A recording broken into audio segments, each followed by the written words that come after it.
में रहते थे वृंदावन में। गोरेलाल कुंज के मुख्य अर्चक थे नरहर देव जी। कई सारे शिष्य थे उनके। उन्हीं शिष्यों में थे रसिक देव जी। नरहर देव जी के हृदय में यह बात आती थी कि गोरेलाल जी की सेवा रसिक देव को दे दूं, परंतु उसी समय उनके मन में यह बात आई कि पहले रसिक की परीक्षा ले लूं, रसिक इस योग्य है कि नहीं। नरहर देव जी ने रसिक देव जी की परीक्षा के लिए क्या किया कि अपने दो तीन शिष्यों को बुलाया और कहा, सुनो, कल से तुम लोगों को एक अभिनय करना है। तुम्हें यह करना है कि कल से जबरदस्ती की शिकायतें लानी है रसिक देव की। कभी अपना कोई वस्त्र फाड़ देना और मुझसे आकर रसिक की शिकायत करना कि उसने तुम्हारे वस्त्र फाड़ दिए हैं।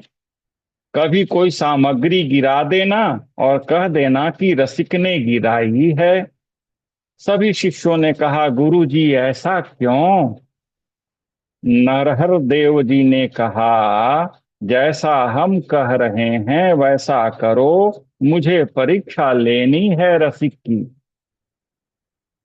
रसिक देव जी तो बहुत ही सीधे थे, बहुत सरल थे, सौम्य स्वभाव था उनका। लेकिन गुरुदेव परीक्षा लेने पर आए हैं और ऐसी फेंट कस कर आए हैं कि ऐसी परीक्षा लूंगा। किसी काल में गुरुदेव इतनी कड़ी परीक्षा लेकर ठाकुर सेवा देते थे। आजकल तो दीक्षा भी बड़ी जल्दी मिल जाती है। गुरुदेव के पास गए, बोले, हमको आपसे गुरु दीक्षा लेनी है। गुरु जी तैयार बैठे हैं, आओ आओ, बैठो, ले जाओ। आज भक्ति शुरू होने के पहले गुरु दीक्षा मिल जाती है। गुरु आज्ञा समझने के लिए तैयार ही नहीं हुए कि गुरु मिल गए। डिग्री पहले मिल जाती है और पढ़ाई बाद में करने का अवसर होता है। करो पढ़ाई या ना करो, आपके हाथ में।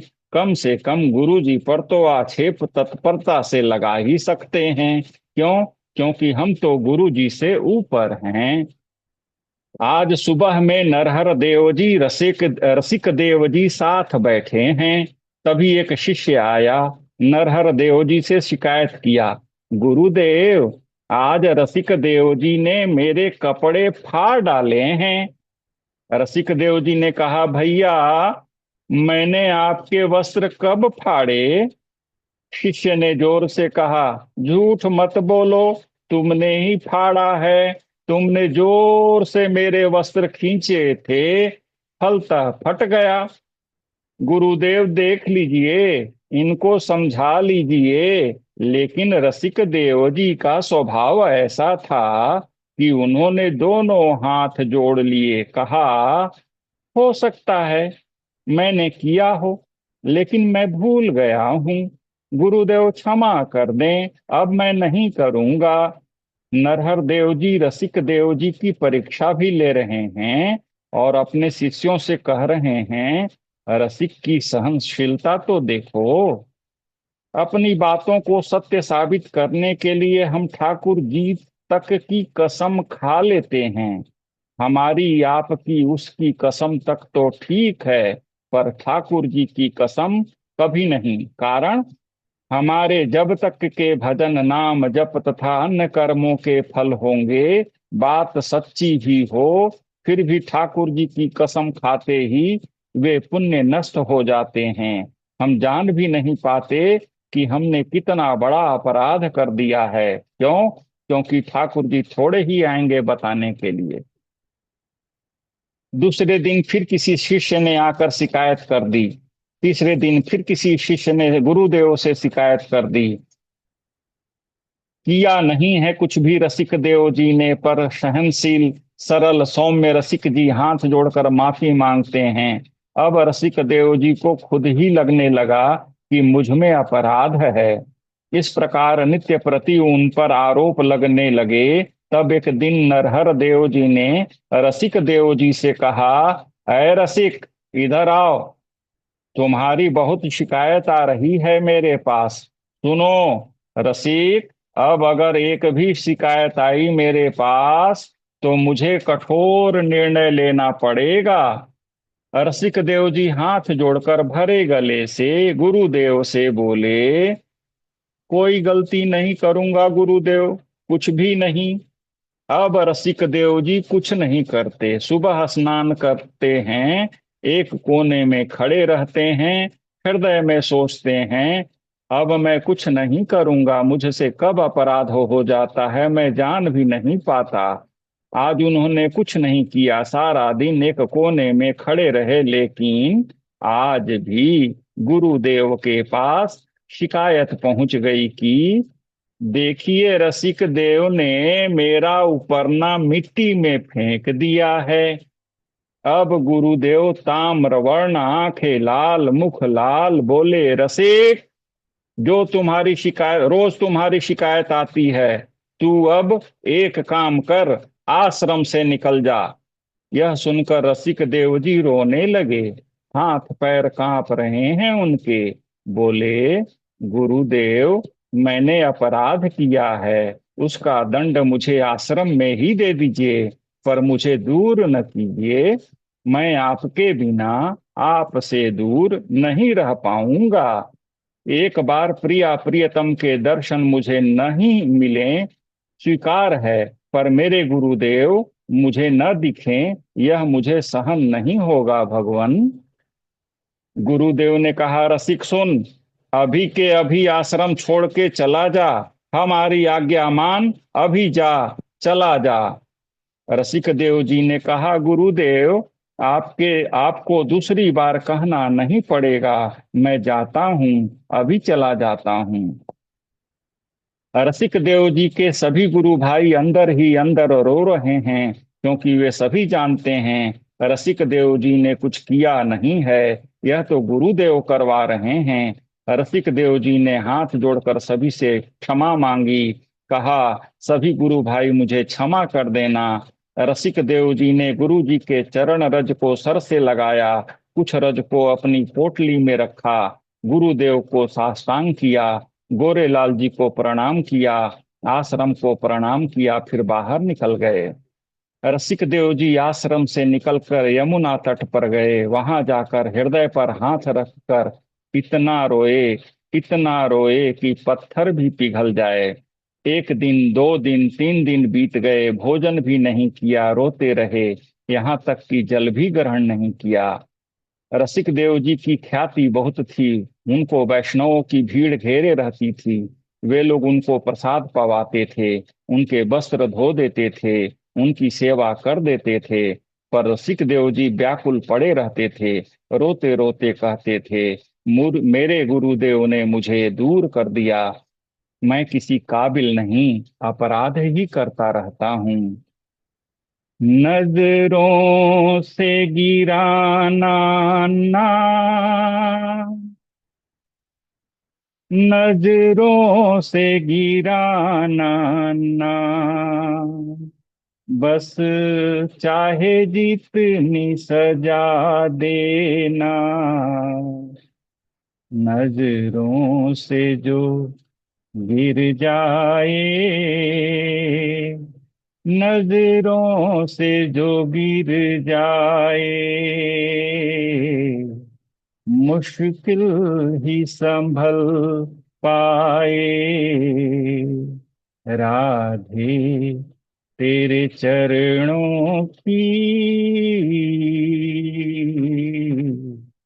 श्यामा तेरे चरणों की,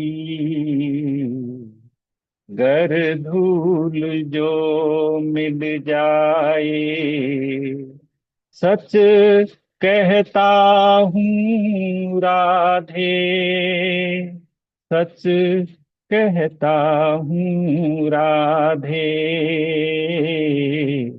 तकदीर बदल जाए। राधे तेरे चरणों की, गर धूल जो मिल जाए।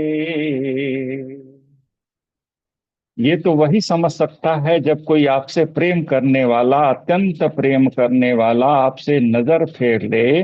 उस समय लगता है किसी ने हृदय में असंख्य बाण मार दिए हैं।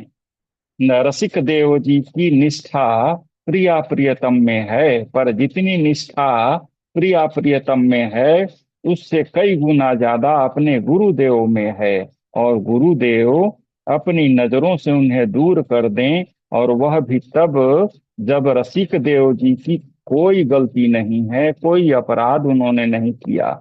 यमुना तट पर बैठे हैं रसिक देव जी। उन्हें कुछ दिन लगे ठीक होने में, संभलने में। जब संभल गए, वृंदावन की परिक्रमा करते, वृंदावन के चरण रज को सर से लगाते, तिलक लगाते, यमुना जी को प्रणाम करते, भजन करते, गुरुदेव का मानसी चिंतन करते। गुरुदेव का मानसी चिंतन करते करते एक दिन इतनी व्याकुलता बढ़ गई कि गुरुदेव को देखे बिना महीनों निकल गए हैं। तब रसिक देव जी ने अपने एक साथी को बुलाया और कहा, सुनो, मेरी एक सेवा करोगे? वह बोला, क्या? रसिक देव जी ने कहा, मेरे गुरुदेव के पास जाना, मेरा नाम गुरुदेव के पास नहीं लेना। उनसे निवेदन करना कि गुरुदेव स्नान करने के बाद जो पुराने वस्त्र हैं ना, वह मुझे दे दिया करें। मैं धोकर, इत्र आदि लगाकर, स्वच्छ कर आपको दे दिया करूंगा। प्रभु यह कार्य मुझे सौंप दें, और जब वे तुम्हें अपने वस्त्र दे दें तो मुझे लाकर वस्त्र दे देना। मैं उन्हें अच्छी तरह धोकर, इत्र आदि लगाकर, अच्छी तरह तह लगाकर दे दिया करूंगा। फिर उन्हें तुम गुरुदेव को दे देना। इस प्रकार दूर रहते हुए भी मैं कुछ तो गुरुदेव का कार्य करूंगा। वह व्यक्ति गुरुदेव के पास गया, जाकर बोला, गुरुदेव जी, मैं आपकी कुछ सेवा करना चाहता हूँ।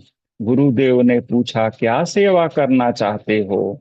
वह बोला, स्नान आदि के पश्चात जो पुराने वस्त्र हैं उसकी सेवा आप हमारे परिवार को दे दें। नरहर देव जी बोले, इसमें क्या बात है, ठीक है, कल से हम तुम्हें अपना वस्त्र दे दिया करेंगे।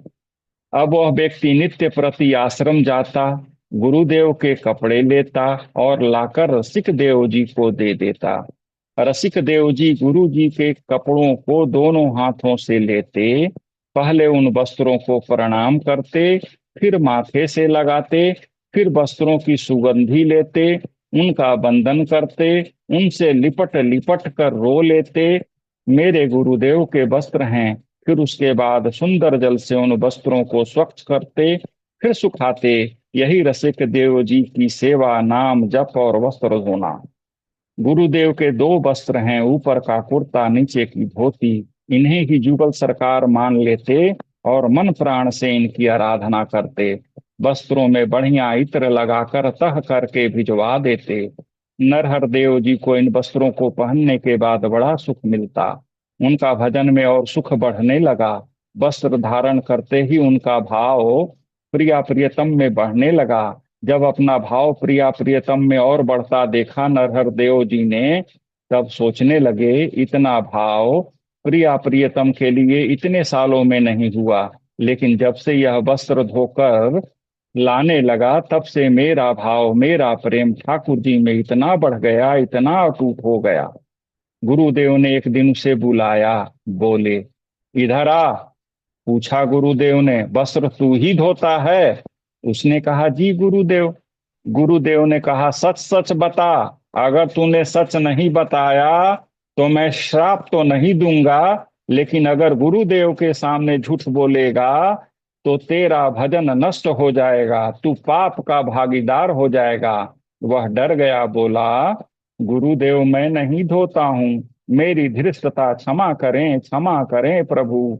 आपके परम रसिक शिष्य पूज्य रसिक देव जी, वे जमुना तट पर बैठे हैं, आपने उन्हें दूर कर दिया गुरुदेव। वे बहुत रोते हैं गुरुदेव, आपकी व्याकुलता में वो आपके वस्त्र धोते हैं। मैं आपसे वस्त्र लेकर उन्हीं को दे देता हूँ।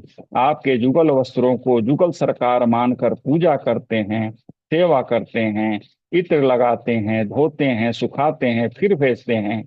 इन बातों को सुनकर नरहर देव जी के नेत्र बंद हो गए, नेत्रों में आंसू आ रहे हैं, क्योंकि इतना प्रेम ठाकुर जी के प्रति किसी सामान्य शिष्य में नहीं हो सकता। शिष्य की सेवा से भी गुरु का भगवत प्रेम बढ़ता है। लोग कहते हैं गुरु मेहरबान तो शिष्य पहलवान, पर कभी कभी चेला पहलवान हो तो ठाकुर जी गुरु पर भी मेहरबान हो जाते हैं। क्योंकि अभी परीक्षा पूरी नहीं हुई थी, नरहर देव जी क्रोध प्रकट करते हुए वस्त्र उस व्यक्ति के मुंह पर मारते हुए बोले, सुन, लेकर इन वस्त्रों को जा, इन वस्त्रों को उसके मुंह पर मारना। मेरी आज्ञा है, उसे कहना कि वृंदावन छोड़कर चला जाए, छोड़ दे वृंदावन। वह घबरा गया, बोला गुरुदेव ऐसा मत करिए। गुरुदेव ने कहा ज्यादा मत बोल, नहीं तो तुझे भी निकाल दूंगा। जाकर उससे कह दे वृंदावन छोड़कर चला जाए।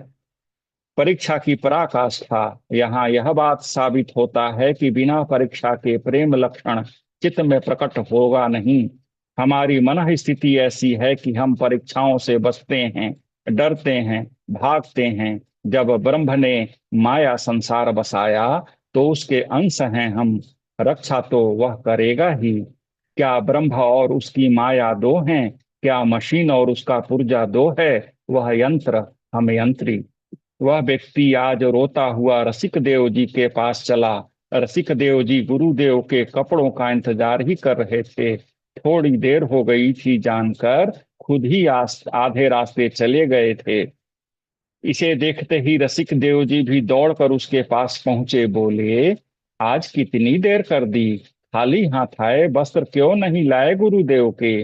वह रसिक देव जी के चरणों में गिर गया, बोला मुझे क्षमा कर दें, गुरुदेव ने एक आज्ञा दी है, मैं उसे आपको सुनाना चाहता हूँ। रसिक देव जी बोले, मेरे लिए आज्ञा दी है गुरुदेव ने?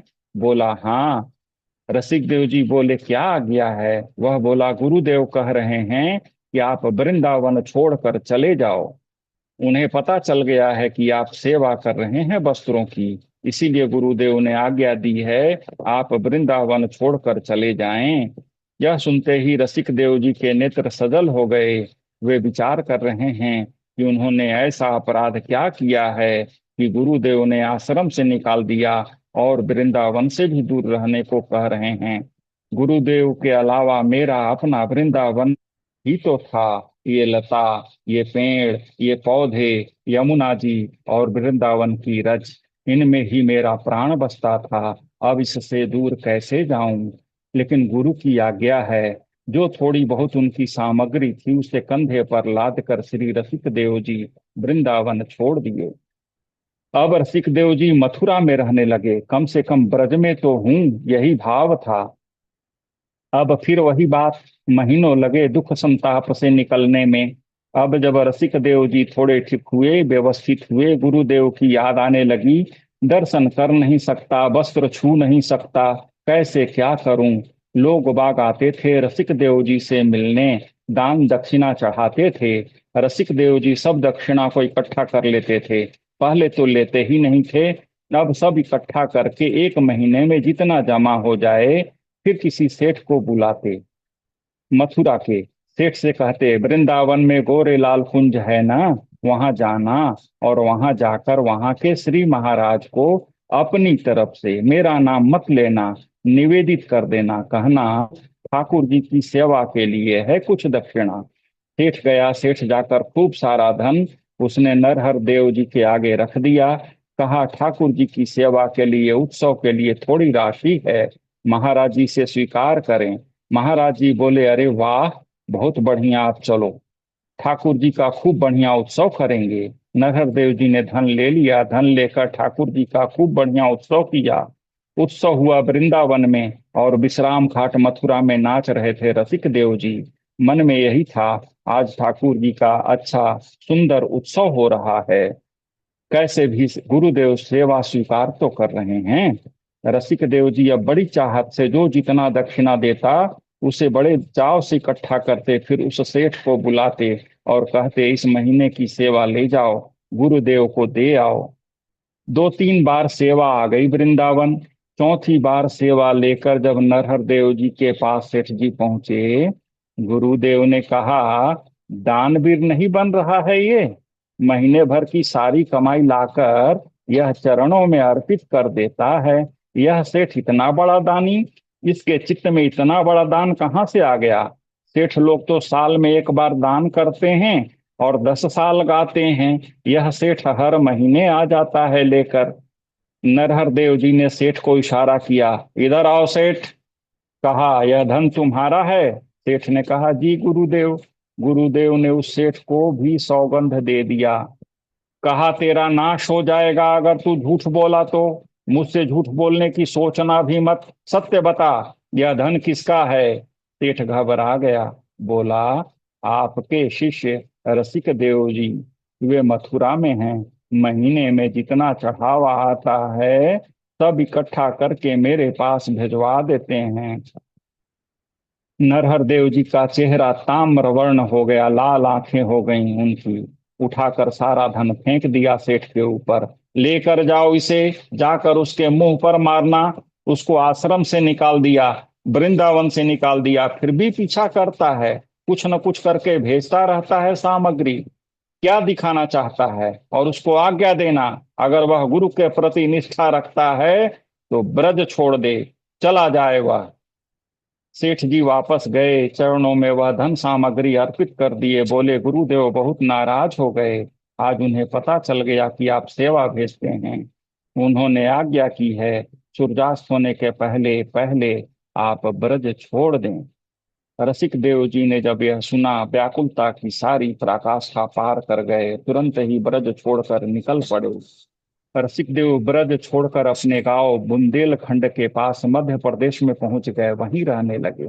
अब तो वृंदावन की सेवा नहीं कर पाते हैं, पर नित्य नियम से मानसी गुरुदेव का स्मरण करते हैं। गुरुदेव का त्याग नहीं किया। नित्य मानसी में प्रिया प्रियतम और उनके चरणों में बैठे गुरुदेव, इन तीनों की उपासना करते हैं रसिक देव जी।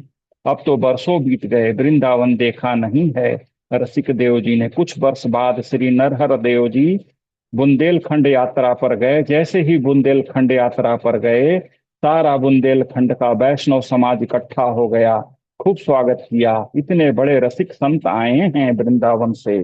कुछ लोगों ने रसिक देव जी से जाकर कहा, आपके गुरुदेव आए हैं बुंदेलखंड में, आप वृंदावन नहीं जा सकते, आपको अधिकार नहीं है, कम से कम यहाँ तो दर्शन कर लीजिए। नगर भ्रमण पर निकले हैं, आप बाहर आ जाइए ना, हम लेकर चलते हैं। आप दूर खड़े होकर ओट में से दर्शन कर लेना। रसिक देव जी रोने लगे, उनके हाथ पांव कांपने लगे। उन्होंने कहा, मेरा मन तो बहुत है कि मैं एक बार गुरुदेव को देख लूं, लेकिन मुझे भय इस बात का है कि कहीं अगर उन्होंने मुझे देख लिया, वे प्रसन्न मुद्रा में होंगे, हंस रहे होंगे, कहीं मुझे देखकर उनके मुख पर मलिनता न आ जाए। सुनो, तुम जाओ, गुरुदेव के रूप माधुर्य का दर्शन करना। उनके नेत्र कैसे लग रहे हैं, उनकी नासिका कैसी लग रही है, उनके चरण कैसे लग रहे हैं। जब वे चलकर चले जाएं, उनके चरण रज ले आना, ऐसी गुरु निष्ठा थी। वह आदमी आता है, रसिक देव जी से बताता है, गुरुदेव के बाल पक गए हैं, उनके नेत्र ऐसे हैं, गुरुदेव थोड़े वृद्ध हो गए हैं, धीमे धीमे चलते हैं। यह सुनकर रसिक देव जी रोने लगे। गुरुदेव के चरण रज जैसे ही आए, माथे पर लगाया, कंठ में लगाया, मुख में धारण कर लिया। मेरे गुरुदेव के श्री चरणारविंद हैं, उन चरण रज को चित्त से लगाकर पूरी रात चिंतन करते रहे। अब तो रसिक देव जी की ऐसी स्थिति हो गई कि नेत्र बंद कर अपनी कुटिया में बैठते हैं, गुरुदेव का स्मरण करते हैं। वहां गुरुदेव के साथ क्या घटना होती है, वह घटना रसिक देव जी को यहाँ दिखती है। एक दिन बुंदेलखंड में ब्रह्म मुहूर्त में स्नान करने के लिए गुरुदेव निकले। उस समय प्रकाश का साधन तो दीप ही होता था। दीप हाथ में लेकर गुरु जी जा रहे थे, हवा जोर की चली, वह दीप बुझ गया। दीप जैसे ही बुझा, एक वृक्ष की टहनी थोड़ी नीचे थी, वह गुरुदेव के माथे पर लग गई। जैसे ही वह टहनी गुरुदेव के माथे पर लगी, यहाँ अपनी कुटिया में रसिक देव जी रोने लगे और माथा पकड़कर कहने लगे, अरे कोई जाओ, मेरे गुरुदेव के माथे पर लगी है, एक वृक्ष की टहनी लगी है। रसिक देव जी के परिकर ने रसिक देव जी के माथे से जैसे ही हाथ हटाया, देखा माथे से रक्त निकल रहा है। यहाँ यह बात हुई कि चोट लगी गुरुदेव को, पर रक्त निकल रहा है रसिक देव जी के माथे से। लोग इस तरह की बातें देखते हैं, जानकारी मिलती है तो कहते हैं, नरहर देव जी की इतनी निष्ठुरता, अब भी रसिक देव जी को स्वीकार नहीं कर रहे हैं। किसी ने जाकर वृक्ष के टहनी वाली बात गुरुदेव नरहर देव जी को सुना दी। नरहर देव जी ने उससे कहा, तुम्हें कैसे पता? उस समय तो वहां कोई था ही नहीं। वह दोनों हाथ जोड़कर बोला, भगवान, आपका एक शिष्य बैठा है यहाँ से थोड़ी ही दूरी पर। आपके साथ कुछ भी घटना होती है उसे पता चल जाता है। परसों आपको एक बूढ़ी मैया ने गर्म दूध पिला दिया था, आपका मुख जल गया था। गुरुदेव बोले, हाँ, जला आपका मुंह, छाले पड़े रसिक देव जी के, उनको स्वीकार करें गुरुदेव। अब गुरुदेव गुस्सा हो गए, साथ में डंडा था, उठाकर उसकी तरफ घुमाया। बोले, भाग यहाँ से, उसका नाम भी मत ले मेरे सामने। इस घटना के बाद गुरुदेव के सभी शिष्यों को लगने लगा कि हमारे गुरुदेव को क्या हो गया है। स्वयं कहकर उनकी शिकायत करवा दी। फिर झूठी शिकायतों पर उनको निकाल दिया। आश्रम से निकाला, वृंदावन से निकाला, ब्रज से निकाला, और अब भी उन्हें स्वीकार नहीं कर रहे हैं। आखिर ये चाहते क्या हैं? नरहर देव जी तुरंत ही वृंदावन वापस चले गए। बोले, अब नहीं रहना यहाँ पर। बड़े बड़े भक्तों ने, बड़े बड़े संतों ने, शिष्यों ने नरहर देव जी से रसिक देव जी को स्वीकार करने को कहा, पर उन्होंने मना कर दिया। नरहर देव जी वापस वृंदावन आए। वृंदावन आकर जैसे ही गोरेलाल जी की सेवा में पहुंचे, भीतर विराजमान प्रिया प्रियतम को जैसे ही देखा, चौंक पड़े। उन्होंने देखा दोनों के नेत्रों में अश्रु जल बह रहे हैं। नरहर देव जी ने तुरंत पर्दा किया, चरणों में गिर गए। बोले, सरकार, जय जय, आप क्यों रुदन कर रहे हैं? सेवा में कोई चूक हो गई? आप आपको रसोई शुद्ध नहीं मिल रही? आपके श्रृंगार में कोई कमी हो रही है? आप क्यों रुदन कर रहे हैं सरकार? प्रिया प्रीतम सचल हो गए उनके सामने, और किशोरी जी आज्ञा देकर कहने लगी, बोली, अब हमसे यह देखा नहीं जा रहा है। अब परीक्षा की पराकाष्ठा कर रहे हैं आप। इतनी परीक्षा तो कभी श्याम सुंदर ने भी नहीं ली किसी की। इतनी परीक्षा की भावना तो कभी देव चित्त में भी नहीं आती। बड़े कठोर हृदय हैं आप। रसिक देव जी की परीक्षा इस तरह से ले रहे हैं। हमारी आपसे प्रार्थना है, रसिक देव जी को स्वीकार कर लो। नरहर देव जी उठकर नृत्य करने लगे। बोले, मैं इसी पल की प्रतीक्षा कर रहा था कि आप कहो कि कैसे स्वीकार करें। मुझसे सबने कहा, आचार्यों ने कहा, संतों ने कहा, लेकिन मैं रसिक देव जी की भक्ति आपके मुख से सुनना चाहता था। आज नरहर देव जी का भिन्न रूप देखने के लिए मिल रहा था। इतने वर्षों से जो कठोर बने हुए थे, पाषाण हृदय बने हुए थे, उनके नेत्रों से अविरल अश्रुधार बह रहे थे। अपने शिष्यों से कहने लगे, मेरे प्राण, मेरे जीवन, रसिक देव को कोई लेकर आओ। शिष्यों ने जाकर रसिक देव जी से कहा, बधाई हो गुरु भाई, आपको गुरुदेव ने वृंदावन बुलाया है। ये शब्द सुनने के लिए रसिक देव जी के कान तरस गए थे। पैदल ही रोते बिलखते रसिक देव जी वृंदावन के लिए निकल पड़े। जैसे ही गोरेलाल कुंज में आकर श्री गुरुदेव को वर्षों बाद आज देखा, लिपट गए। एक दूसरे के आगोश में एक दूसरे का मिलन हो रहा है, और भीतर श्यामा श्याम पुलकित होकर अश्रुधार बहा रहे हैं। कभी सिर पर हाथ फेरते हैं, कभी हृदय से लगाते हैं, कभी माथे को चूमते हैं। गुरुदेव कहते हैं, रसिक देव, तेरी बहुत परीक्षा ली मैंने, लेकिन तेरी निष्ठा की बलिहारी एक बार भी तूने मन में बैर भाव नहीं रखा। आज अपने जीवन की जमा पूंजी, अपने समस्त रसिक जनों की जमा पूंजी और मेरे प्राणाधार तुझे हम उपहार में देंगे।